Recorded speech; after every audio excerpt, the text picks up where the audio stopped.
never sleeps, pal.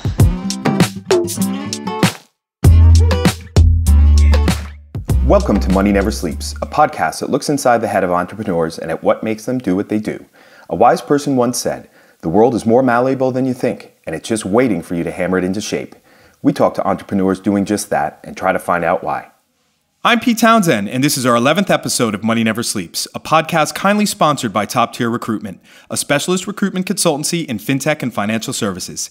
In this episode, we talk to Niall Dennehy, co-founder and COO of AidTech, who are bringing social and financial inclusion to the world's underserved population in the developed and developing world through digital identity and blockchain technology. Wow, that's big.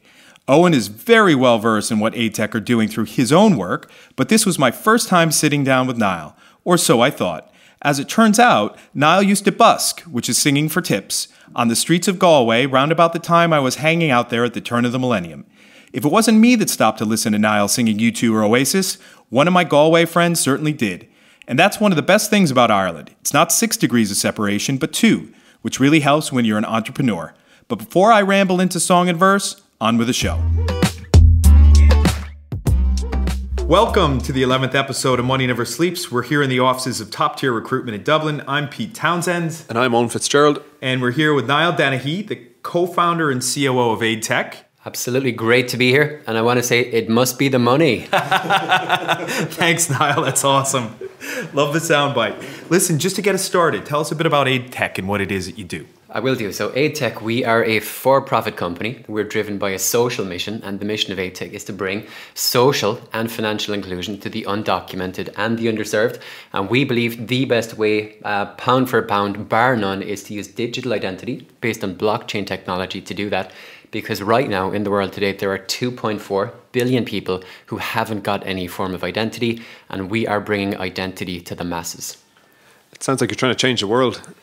We are, and I'm literally putting a deck together for a presentation at lunchtime today with MasterCard, something that you do as a startup. And one of the things I'm going to tell them is that you have to think like a space cadet in order to change the world.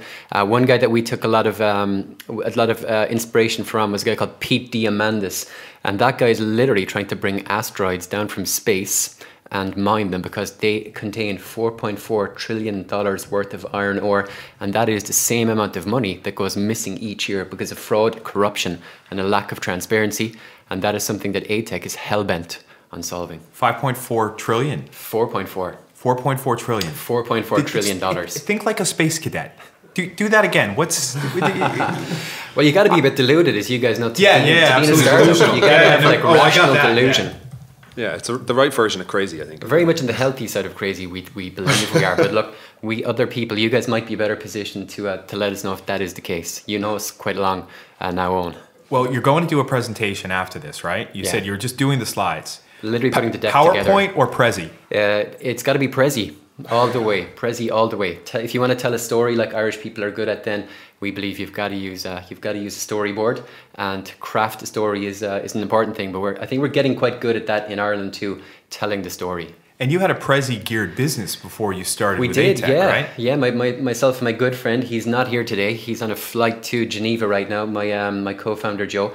We started a business together in the past. It didn't work out. It was called Imprez, and the whole idea there was to create presentations using a piece of software called Prezi.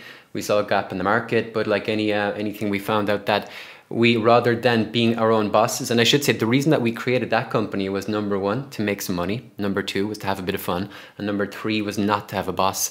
But we realized that wasn't enough, and that's why we came to AidTech. And AidTech is a mission-driven company, and that was the 4th thing, or that was the why that we were missing, and we found that with AidTech. But we did start that. It didn't really work out. We ended up having 20 bosses rather than 1. And I guess you could say we're failed entrepreneurs, but that wouldn't be my first failure. And I think it's always good to point out for entrepreneurs that it is good to fail. I think Absolutely. It's a shift here. But my earliest experience failing as an entrepreneur was back in primary school, selling pictures of soccer players from Match and Shoot magazine and getting out hustled by the guys that I worked with. And we had a system there that we either paid in pennies or we paid with jellies. And the system was that it was 10 pennies for a big double page poster, or 12 jellies for the same thing. but I found that I often got shortchanged, and I often got 9 or 8 rather than the 10, the 12 that I should. So failed from an early age. How'd you create? You just made these pictures. You cut them out of magazines. We and sold cut them them out of magazines. At the time, we had a popular. There was a popular magazine called Match, and Shoot then would have been a rival, and you could get. I remember them well. Do you remember? What about you, Pete? Then No, I didn't have those. Sports Illustrated. That's all I had. Irish UK thing. A big thing back in the day, but For we the Premier saw League. Yeah, we saw a gap in the market back in national school that a lot of people, there was a market there for them. So we tried to carve out that niche. Didn't always work out, but it kind of led us on towards blockchain then and tokens, which maybe we'll come to in the future very, very shortly. It's funny because actually I should make a confession. I had Man United wallpaper at the time when I was in primary school. It was the best thing ever. But I may at a point have copied some of the signatures off it and sold them to some other people. No way. Well, if we had blockchain back then like we do now, that wouldn't have happened. Wouldn't have happened. Wow. And you went to UCG. I'm still going to call it UCG. Yeah, even though it's NUIG now. When I think it had just been renamed NUIG when I left. Okay. When I started back in '99. You were 5 years after I was there. I was there in 1994 for 6 months. University College Galway was my exchange program. I initially was going to go to Cork, and people said, no, you'll have much more fun in Galway. So I went there. But I think you're right. I'm a Cork man, but I ended up in Galway. But that was a good stomping ground back in the day for myself. And that's another entrepreneurial thing that I actually did in my days in Galway. I was a street performer, and I did a lot of busking in my spare time, believe it or not. Where? On Shop Street, of course, in front of Dubray Books. Yeah. My niche was going out at between 10 p.m. and 1 a.m. and I targeted the night market, and that's how I funded a lot of my studies in college. I had a part-time job selling PCs in Curry's PC World, and then at night time I sang for about 3 hours, 4 nights a week, and I pulled in at the time, I think I used to pull in about 30 bucks an hour, which was at least 4 times the hourly rate then, and met a lot of cool people. But that's another experience that I had that I think... Just singing, or did you play? Just singing, a little bit of shaking too every now and again. What were your go-to songs? I'm a huge U2 fan, and I'm inspired by Bono and U2 in a big way. I think they're a template for Irish people and what we can do when we put our mind to things. They did it out of Dublin. They started back in the 70s in the depths of pretty a massive recession, but they proved that you could do it out of Dublin, that being Irish was an advantage. But they did look abroad, and that's what we're doing now with the help of people like Owen from Enterprise Ireland. But my go-to, back to your point, Pete, would be U2, Oasis, Radiohead, Blur, Ocean Colour Scene would have been big bands at the time. All right. Kind of late 90s rock. Well, let me throw a Bono quote at you. The world is more malleable than you think, and it's just waiting for you to hammer it into shape. Is that what you guys are doing with AidTech? We believe we've been hell-bent on bending the will of people, the will of governments, the will of companies to adapt to what we're doing, like any good entrepreneur does. And we believe that to achieve a big mission like we're on with AidTech, you really have to get people to believe in the mission, and you have to be quite, as I mentioned, delusional but realistic and forceful.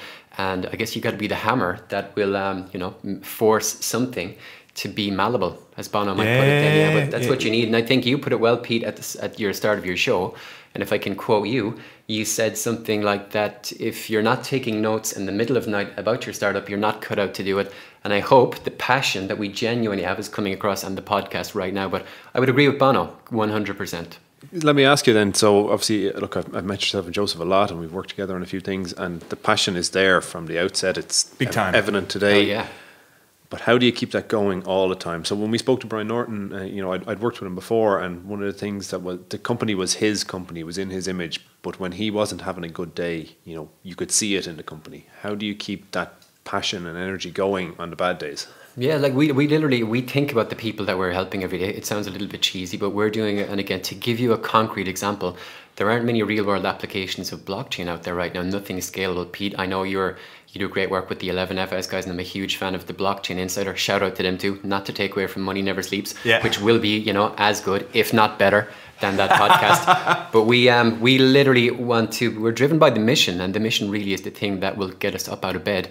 But right now, for example, we're running a project in Tanzania with a Dutch NGO called Farm Access, What we're doing there is we've issued, and it's not issuing or it's not talking about doing it, we're doing it, it's live right now. But we've issued pregnant women with a digital identity. We're distributing digital assets to them. That can be folic acid, that can be prenatal care, that can be postnatal care, that can be antenatal. They're getting them over a smart contract in real time. And we found that the people on the ground in this really, really hard to reach place called Kilwa, which is 5 hours away from Dar es Salaam, they've been able to make decisions in real time that the women in this clinic need more folic acid or their babies will be at risk. So if you think about that, if you've got the tech in place with the great partner that we have, and if you can't get up out of bed in the morning to make that work and to scale that and to make an impact in a place that was never impacted like we can do now with this exponential technology, which is blockchain, that really keeps us going. And we're very upfront about it too. We do want to make a profit from this. And we believe that the two of them aren't mutually exclusive, that you can make a profit, that you can do good. And when you combine the two of them together, we think that is a recipe for success. And we always tell people we're far from the finished article. We need a lot of help. We've got people like Owen. It's great to be in your podcast. But to get to where you need to get then, when you're doing what we need to do to keep it real, to paraphrase that phrase, that's literally how we do it. And to go back to the previous companies, we created them, as I mentioned, number one, to make some money, number two, to have fun, three, not to have a boss. But we found that wasn't enough. But having that mission that I spoke about at the start of the show is really that, the secret sauce that will get you over the tough days. And there were a lot of them in a startup. Yeah. And having that, I was talking yesterday to a startup about this, is goal congruity between the passion that keeps you going and then the pursuit of wealth, right? And having those two things go hand in hand and work together is totally necessary. You talked about the real world applications of blockchain. What I see in the world that I come from financial services, I talk to people always about what's happening with the Australian Stock Exchange.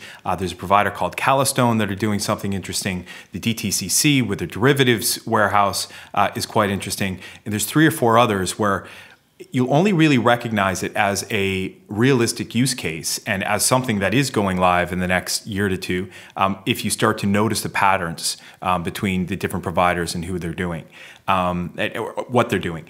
How do you keep on top of everything else that's going on kind of in your vertical, more or less, even though it's quite broad, so that you keep aware of who's doing what to try to take some of those same ideas and bring them into what you guys are doing? Well, we were never too focused on what other people do too much. Okay. I know you hear that mentioned a lot, but we thought, look, a bit of background for the people listening, if you're not familiar with AidTech, but the reason we created AidTech was because we wanted to create a brand new industry. You've heard of FinTech, you've heard of Clean Tech, you've heard of Health Tech, you've heard of RegTech. We wanted to create something brand new. We took a lot of inspiration from Peter Thiel, that famous venture capitalist. Yeah. And he talked about 0 to 1. Yeah, 0 to 1, creating monopoly. And we saw and again, maybe I should tell the people, Owen will know the story, Pete, you probably do too, but for people listening, the reason AidTech came into existence was my good friend, my co-founder, the inspiration behind AidTech, Joe, currently on the plane to Geneva, literally the most inspirational guy that I know. But he ran a marathon back in 2009. He raised a big sum of money. The money went missing. That played on his mind. He came across blockchain back in 2011. He did a master's in cryptocurrency through the University of Nicosia. We looked at that. The money that he raised in the Moroccan desert to do this 151-mile race went missing. He wasn't able to account for that. And that's literally how AidTech was born, kind of by mistake and to solve a problem. And any entrepreneur that I speak to, you'll often find that it's an itch or a problem that they wanted to solve was the reason that they did something. And I guess that would be the 5th ingredient that we think you need to want to solve a problem that's been clawing away or itching at you. But anyway, we thought about that. We thought about the the money going missing. We came across blockchain, Bitcoin. A lot of people at the time had been using blockchain and Bitcoin for anonymity. And we thought, look, the real big use case here is transparency. Mm-hmm. And again, looking at Peter Thiel, talking about doing something that had never been done before, we said, look, create a monopoly from the start. And again, that might be a bit of a dirty word, but we believe, look, if you want to do something big, try and own the space from the start. Don't be bashful about it. Yeah. And one other guy that we took inspiration from was a guy called Peter Diamandis, and you remind me of him actually, Pete, and you look a bit like him. He's not as handsome as you are, but no offense to Peter. But Peter Diamandis, he talks literally about mining asteroids, and I think I mentioned that at the start, that they contain a huge amount of resources. But I heard about the stories that he went through trying to get, the X Prize up and running, the amount of times that he was turned down by people looking for funding. Eventually he got it, and he got an unlimited amount of funding. But he's talking, much like Elon Musk is, about going into outer space. And back to what I mentioned about thinking like a space cadet, we thought, look, why not aim for the, not even the stars, but aim for the outer galaxy. And if you do that, you might get on the moon. And we're not to paraphrase that crypto phase, but we hope we're going to the moon in a responsible, ethical way. Yeah, no, and there's also the concept of time travel, right? And we know that it's the flux capacitor that makes time travel possible, right? What is it inside Niall that makes all this possible? Do you know what it is for me, Pete? Genuinely, I think it's probably my parents. I hope they listen back to this. And I think it's in my DNA, my grandparents. But to give you a bit of backstory about me, I started off the real first, after the magazine selling, probably pirating realistically. Now, Owen, if you and me are completely honest, but we're probably pirates, me and Owen. Confession session here. Yeah. From that, my dad, really unbelievable guy, as is my mother. And my mother really is probably the one who is keeps the business on the straight and narrow. But my mum and dad, they run an amazing business in Kerry. It's called Castle Island Motor Factors. A little plug there for them. Yeah. That was set up back in the 70s. My dad, so to give you my dad's story, if you've got a couple of minutes, he left school at the age of 14 because he couldn't afford to go to school anymore. He had to go to work on a farm, but he had always had this ambition to set up a business. He told me from a young age.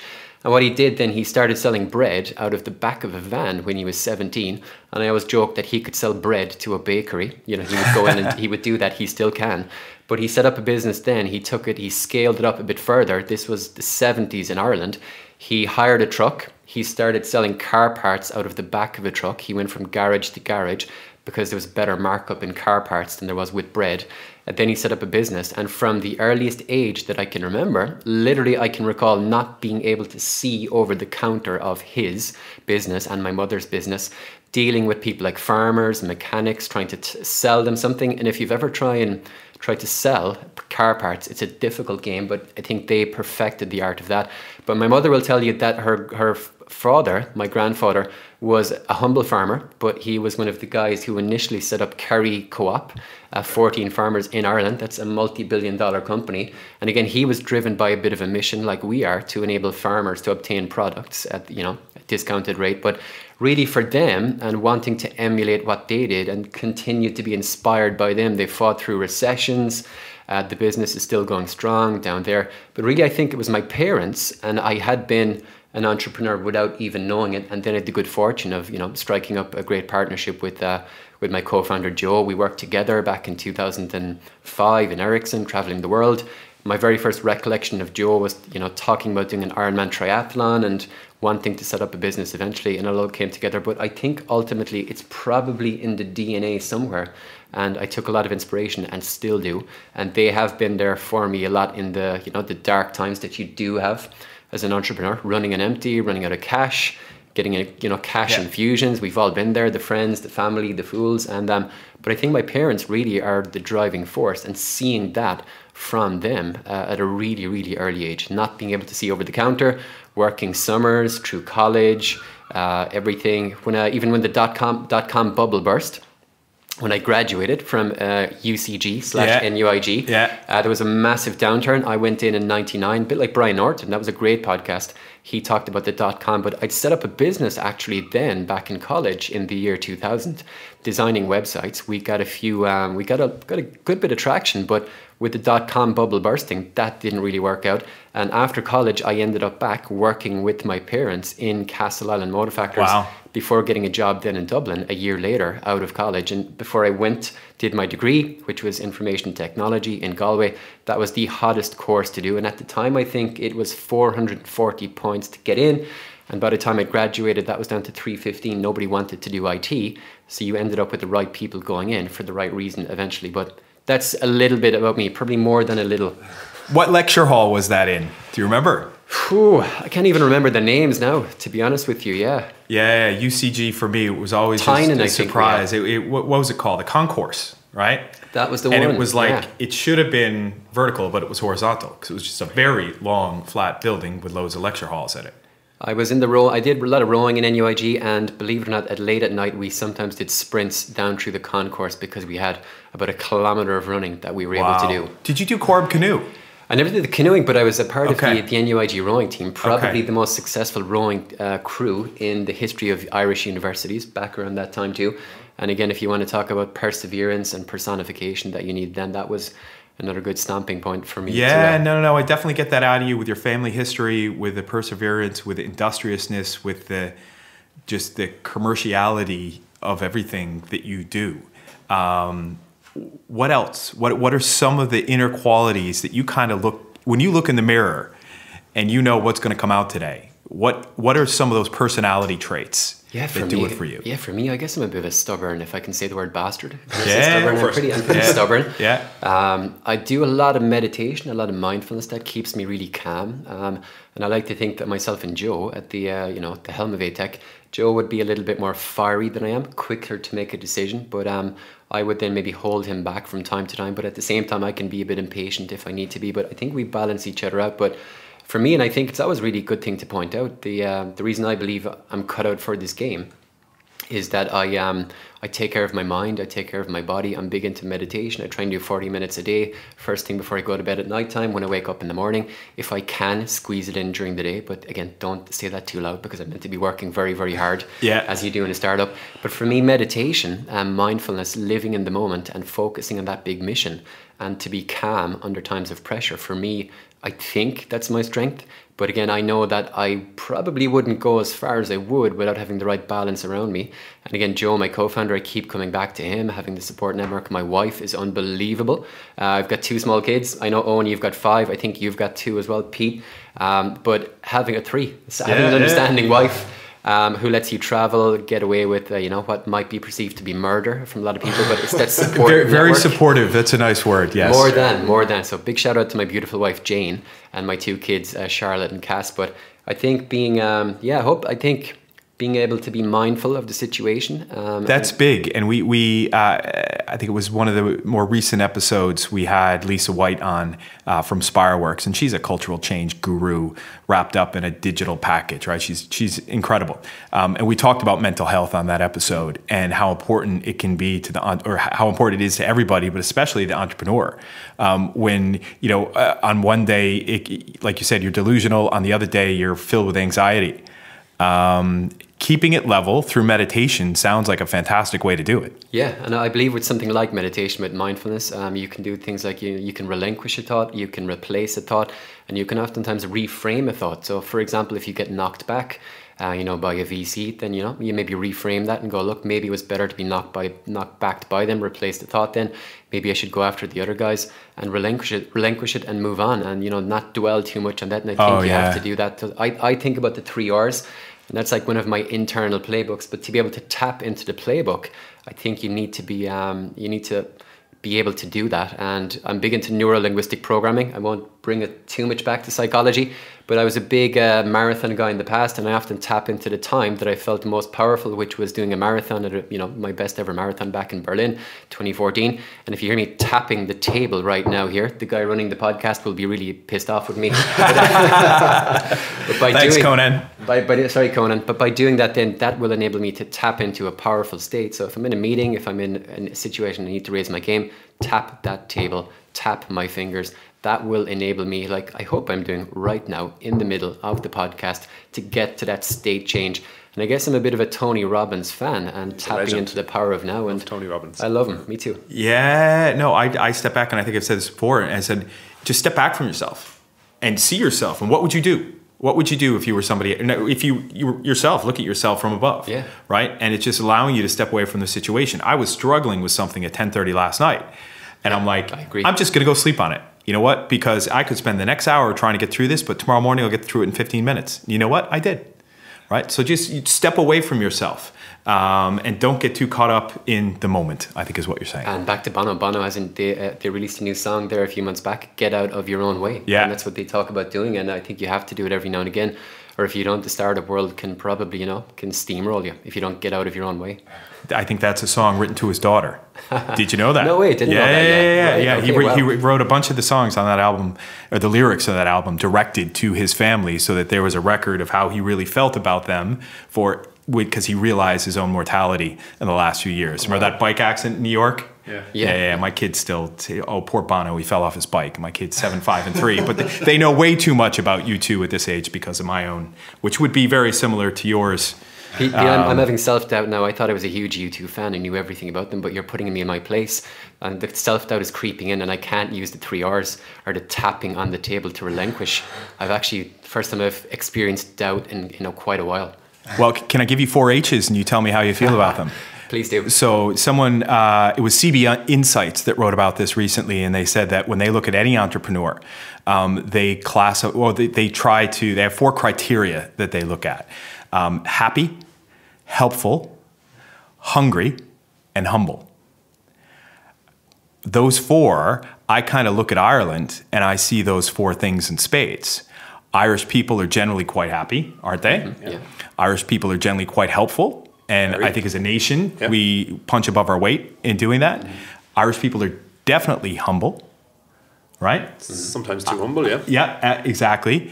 And there's a real hunger there that is kind of, reflected in, Ireland does punch above its weight on the international stage in business, in tech, in a number of different areas. And to me, that's what really forms the basis of entrepreneurship in Ireland, is those 4 things. Are you those 4 things, Niall? When I hear them back there now, I'm probably too humble to admit, but I would hope, maybe add a 5th H on there, the hope. But I would hope that they all applied. So if you put in a 5th one there, so I can maintain my humility and be mindful in the moment, I think I've never heard that before, but I'm a big fan of CB Insights, but I can't afford to subscribe. So if you've got a... No, it's their daily email. It's free. Or their weekly email. It's free. I've got to get on that then. But I think when I think about them there as you've put them, when I look around me, you two definitely embody them, and probably Conan too. But I can say that Owen is extremely helpful from the Enterprise Ireland point of view. Definitely humble like myself. You seem very happy, Pete. That's why I think we're having an enjoyable conversation here. I think so. And the hunger thing, it's probably there. There might be something deep seated in that too. Being a small island nation, being possibly disconnected from the world, and having to fend for ourselves and attract companies to come in here and grow it. Then I can see where that comes from, and I think it's very valid. And maybe add the 5th one then, which is. Hope. Yeah, hope. Yeah. You're getting all Shawshank on me. Okay, well, I think, we could talk to you all day. I often have, and talk to you quite regularly, but you've covered off loads. Is there anything else that people wouldn't expect to know about you? I guess, we didn't talk enough about AidTech, did we? But we could be here for another hour then. But we really wanted to know about you. We really wanted to know about you and get inside your head. Is there one more thing you could share that people wouldn't expect to know about you? What can I share about me now? There's not a whole lot more than that. You talk about the busking on the street. The busking in Galway, being behind the counter in my my parents' business, then being the selling the magazines behind AidTech. What would be you talked about Blur, Oasis, U2, Ocean Colour Scene. What would be the single one song that is your favorite to sing? Oh, you know what? I did, and maybe you can put this in the show notes. Probably my favorite song to sing, and I did it live a couple of times. Back in the day with Ericsson, I worked with them with Joe. We had an event called the E Factor, and you could get up on stage, and surprise, surprise, you could dress up as a celebrity. And I dressed up as Bono. I had the full leather jacket on, I had the hair slicked back a little bit more back then. Although I have you had the fly glasses. I had the fly glasses, and I came out. The intro was the Fly intro with George H. Bush saying, "We will rock you. We will rock you." But that night I did sing, and I shamed my wife and I probably still do that, to a large extent every day, but I hope it's less so. And I sang, I plucked her out of the audience like Bono does with the women that he typically sings to, although not so much in the tour right now. And I sang With or Without You to her. Nice. Wow. And that went down pretty bad at the start, but good after. Well, with everybody else. That would be my one song, and I'm trying off the top of my feet. And I think when it comes to Irish people, we're good at thinking on our feet then. But in terms of a song, With or Without You would be, that's it. And I guess we couldn't do what we're doing with or without you guys, for Owen for giving us Owen giving us the support, Pete the platform today. So I guess what I'm trying to say is, I can't live with or without you. There we go. You don't even want me to sing, so that's a perfect way to end it. Exactly. Niall, thank you. Thank you. Thank you. Honored to be here. We'd like to thank Niall for opening up his mind for the 11th episode of Money Never Sleeps, a podcast brought to you by Owen Fitzgerald and me, Pete Townsend, and sponsored by Top Tier Recruitment. Please subscribe to Money Never Sleeps on SoundCloud or on iTunes and leave us a review. We love the feedback. Also, check out our website for more at moneyneversleeps.ie or drop us a line on info@moneyneversleeps.ie if you're an entrepreneur with a story to tell. We'd also like to thank the team at Create Sound for recording and editing this podcast, and thanks to Dogpatch Labs for their unwavering support of the startup community in Dublin. Till next time, thanks for listening. See ya!